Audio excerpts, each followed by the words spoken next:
ഇനിയും പുതുമ മാറാത്തൊരു പുത്തൻ സിനിമ പോലെയാണ് മലയാളത്തിന് മമ്മൂട്ടി.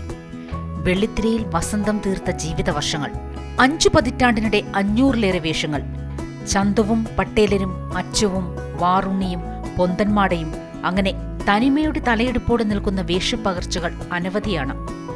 കൂടുവിട്ട് കൂടുമാറുന്ന ജാലവിദ്യ പോലെ കഥാപാത്രങ്ങളെ തന്നിലേക്കാവാഹിച്ചുള്ള പരകായ പ്രവേശങ്ങൾ, ശബ്ദരൂപഭാവങ്ങൾ കൊണ്ട് കഥാപാത്രങ്ങളെ അനശ്വരമാക്കിയ നടൻ.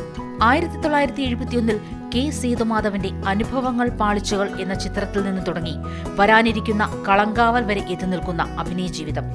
വിട്ടുവീഴ്ചയില്ലാത്ത ആത്മസമർപ്പണമാണ് മമ്മൂട്ടി എന്ന നടൻ. സിനിമയ്ക്ക് തന്നെയല്ല, തനിക്ക് സിനിമയെയാണ് വേണ്ടതെന്ന തിരിച്ചറിവാണ് എന്നും മുന്നോട്ട് നയിച്ചിട്ടുള്ളതെന്ന് മമ്മൂട്ടി തന്നെ പറഞ്ഞിട്ടുണ്ട്. അതിനായി സ്വയം നവീകരിച്ചും കാലത്തിനനുസരിച്ച് മാറ്റങ്ങളെ ഉൾക്കൊണ്ടുമുള്ള അഭിനയയാത്ര. മകൻ ഉൾപ്പെടെയുള്ള യുവതലമുറയുടെ കാലത്തും മമ്മൂട്ടിക്കായുള്ള കഥകൾ അണിയറയിൽ ഒരുങ്ങിക്കൊണ്ടേയിരിക്കുന്നു. ആ ചിത്രങ്ങൾ കാത്ത് ആകാംക്ഷയോടെ പ്രേക്ഷകരും. പിറന്നാൾ ദിനത്തിൽ ചെന്നൈയിലാണ് അദ്ദേഹം. പ്രിയനടൻ രോഗമുക്തനായി തിരിച്ചുവരുന്നതിന്റെ ആഹ്ലാദത്തിലാണ് ആരാധകർ. അഭിനയത്തിന്റെ പുതിയൊരു ഭീഷ്മപർവം താണ്ടാനൊരുങ്ങുമ്പോൾ ആരാധകർക്കൊപ്പം ആശംസകൾ നേരുകയാണ് അമൃത ടിവിയും. News desk, Amrita TV.